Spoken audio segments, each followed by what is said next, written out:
Midwest Whitetail is brought to you by Realtree, Hoyt Archery, Fuse Accessories, Muddy Outdoors, Frigid Forage, Trophy Rock, Scentmaster, Cabela's, Rocket Broadheads, Bloodsport Arrows, Redneck Hunting Blinds, Scott Archery, Woods Zero Turn Mowers, Scentlock, Deer Grow, Quiet Cat, Execute Scent Control, Non-Typical Wildlife Solutions, Yeti Coolers, and Nikon.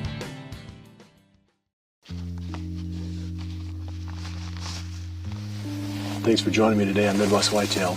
It's the 12th of October, Sunday evening, and this isn't exactly where I wanted to hunt tonight. I pulled my cards from my cameras earlier today, and I had the buck that was nicknamed Lucky. He was on one of the cameras the last 2 evenings in a row in daylight, and it's a spot that's pretty easy to hunt when you get the wind right, but the southeast wind won't work there, so we're going to go down through this standing corn behind me and hunt in a little bottom. And it's a spot that there should be quite a few deer there. There's some really nice lush big and beastie plots down in this bottom, and I've got a redneck blind in there.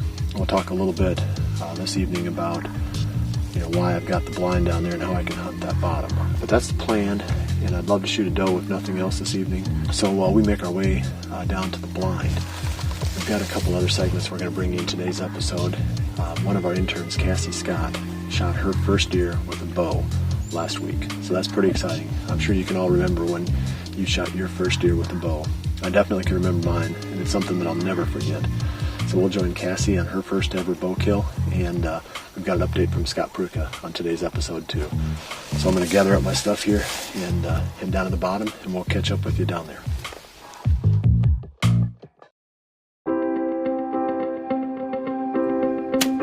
Growing up in the rural town of Cheyenne, Wisconsin, basically set me up for a life involved in the great outdoors.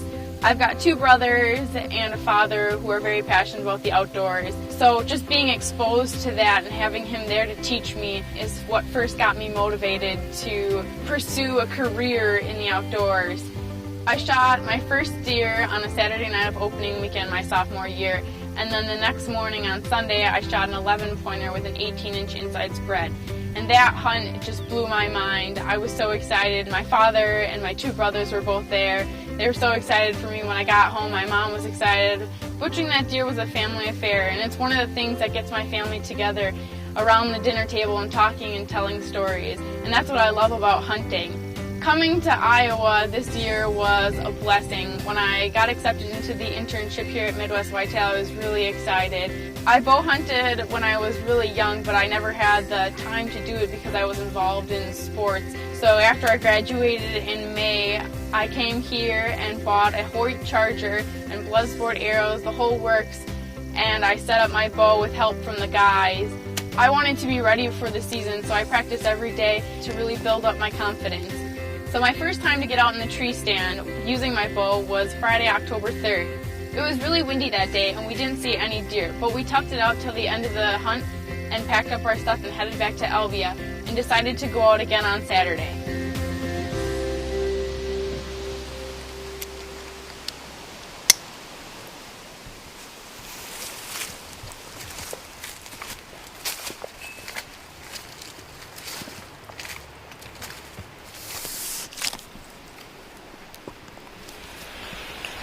Well, it's Saturday, October 4th.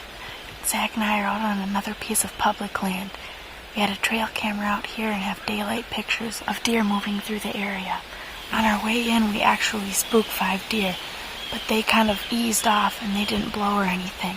So we're hoping that there's still deer in the area, and we've got a chance to shoot one here in the afternoon.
there, go ahead.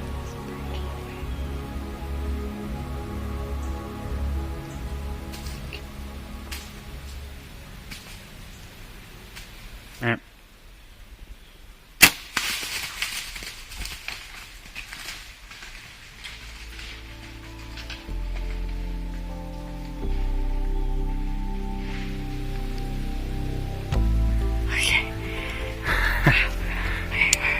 I'm just shaking right now.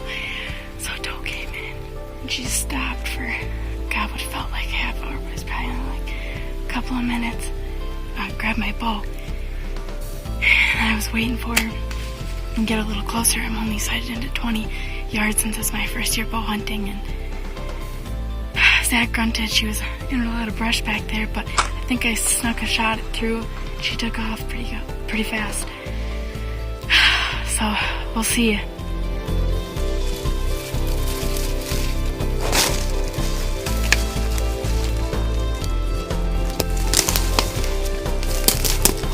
Well, we've trailed her about 75 yards now. Found half of the arrow and it looks like clean through. The trail appears to be on both sides of her, so hopefully she's right up here and we can find her. Oh, there she is. Well, here she is. Looks like I hit her right where I was supposed to.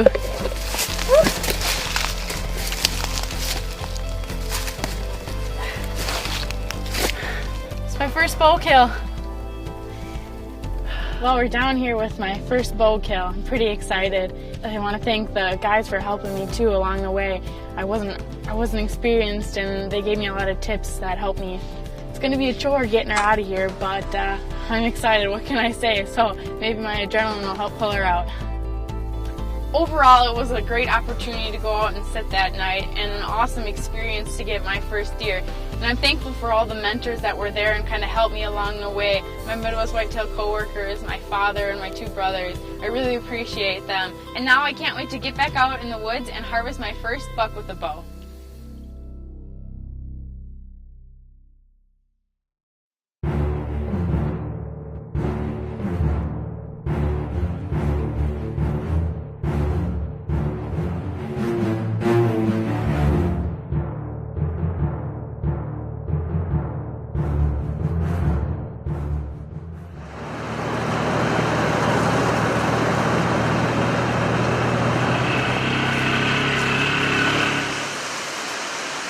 About to head in here on the afternoon of October 3rd.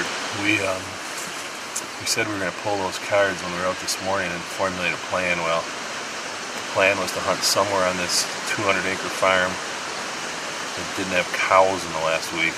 I think about 7 of the 9 cards I pulled had cattle on it. I'm not very happy about that. It's like so irritating. So I haven't even found out whose cattle they are. I didn't see them today when I was out there, but I don't know if they're off the farm, if they're still on the farm. So my deer activity was, cards that I usually save a bunch of buck pictures, I didn't save any pictures. So I don't know, we're gonna go up on top here. It's the only spot I had one picture of Flat Top Junior here in the last week or so. So we will see. Maybe something has been pushed up here by the herds of cattle that appear to have moved into my ranch.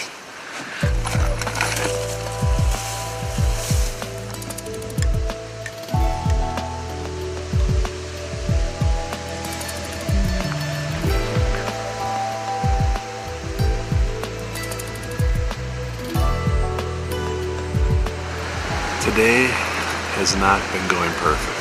On the morning trip in, I nearly put a huge dent in the side of my truck on a fence post. And we pull cameras, there's cattle everywhere. And now we come in tonight and we realize we don't have our Nikons. I hate not having my optics with me. Thanks for tuning in to another episode of The Angry Sportsman.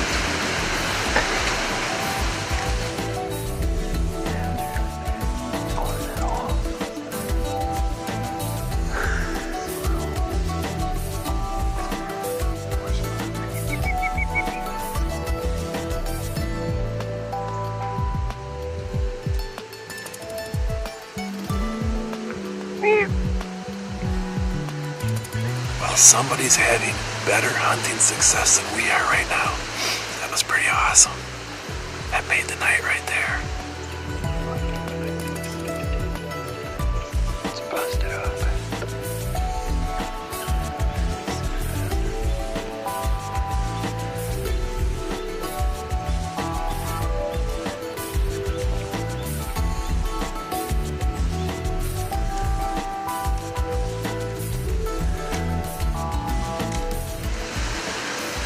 Well, we're running out of light here. We're gonna close things here on our first evening sit in Iowa for the year.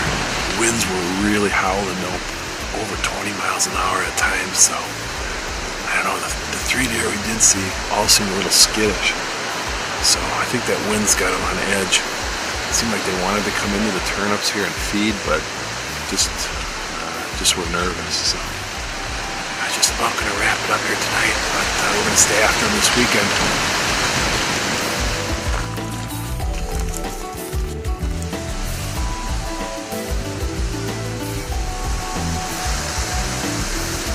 Well, we've got an update on the cattle. I believe the rancher got his cattle out of the property. At least he thinks he does. So we actually found out where the fence had been breached, and he pulled the cattle out, chased them back, and tightened up the fence. So that's one issue this angry sportsman won't have to deal with. We're back up in the same tree that Eric and I were in November 7th last year, and windy day again. Not quite as windy as it was last year, but it'd be nice if somebody like old Flat Top showed up. I've actually got a couple pictures of him here in daylight, so you never know, but he's been all over the farm, so from one end to the other, so it's a roll of the dice. Maybe the dice will roll our way tonight.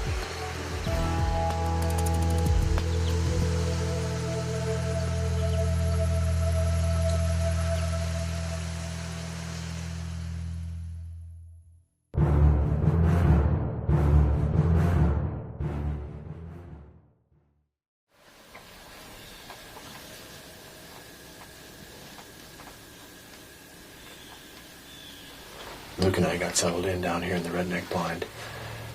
It's a gloomy and dark evening. It's kind of mist and rain today. And these blinds are really nice on days like that. I mean, they're perfect. You can still get out and hunt, and with our camera equipment, we don't run any risk then of getting it wet and causing any damage. But I want to talk for just a couple of minutes about this spot, because this is an area that I'd wanted to hunt. Ever since I bought this part of the farm many, many years ago, this was one of my favorite areas as far as the perfect place to have a tree stand. But because it's down in this valley, it's a really tough spot to hunt with the swirling winds.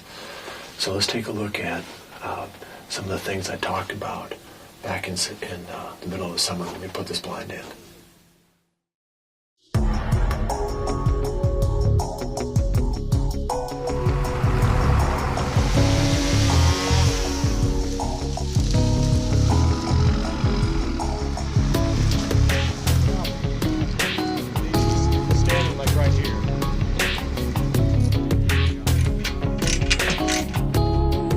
This spot where I'm standing right here is actually a ditch crossing.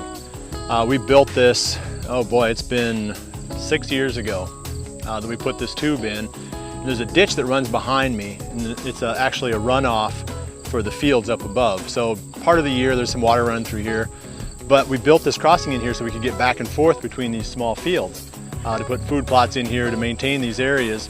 But the deer have really adopted that as kind of their own travel route now. They don't feel like jumping across that ditch if they don't have to.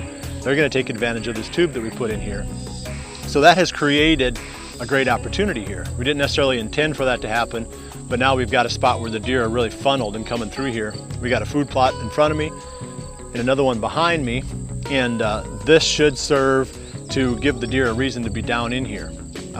Obviously I've known about this spot since 2008 when we put the tube in here, but this is the first year that I'm really going to focus on hunting it because it just never was quite set up right.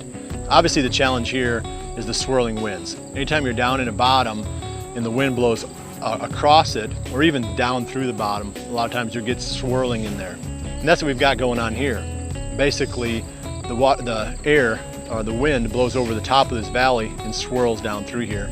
And when that happens, it's almost impossible to predict which direction that your scent is going to blow. So rather than go in there and take the chance that, you know, maybe today I'm going to get lucky and it's going to blow this direction and the deer are going to come from the opposite way, I've just elected to stay out of this spot. I don't want to educate the deer here because I figure I've got a good chance of hunting them on these ridges nearby. But this doesn't change the fact that right here, what I'm standing on, is one of the prime travel routes in this whole part of the farm. So the solution came in the form of the blind. It's over my right shoulder. And we've done this before in feeding areas with scent-proof blinds. We put them out into the middle of a feeding area because we know deer are going to get downwind of us, and there's no other way to really hunt those locations other than out of something that contains your scent. But we've never really focused on doing that in the timber. Normally we like to hunt out of tree stands whenever we can on crossings like this. But this situation being different, we've elected to put the blind in here. So we'll be showing you that as the season goes on. I mean, that's the kind of spot that during the rut, a guy could come in and spend the whole day and expect to have activity of deer moving through this area at any time during the day.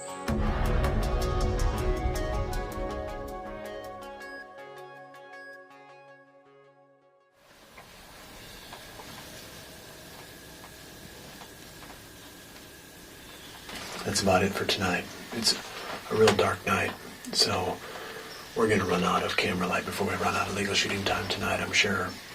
But total tally hasn't been too impressive. Doe and a fawn, she never came close enough for a shot, and then the turkeys came by, so pretty quiet. I guess it's the weather pattern that's coming through right now. The deer just aren't moving very well. But we're going to stay. This week should be an interesting week because I've got a couple winds coming up, I think Wednesday and Thursday, according to the forecast, where I can get after Lucky. And if he stays on that daylight movement pattern, we could have some pretty good action this week. So check out the daily video blogs, Winky's blog on MidwestWhitetail.com, and stay up to date on our hunt for Lucky. But I appreciate you joining me this week. We'll see you right back here again next week for the next episode of Midwest Whitetail.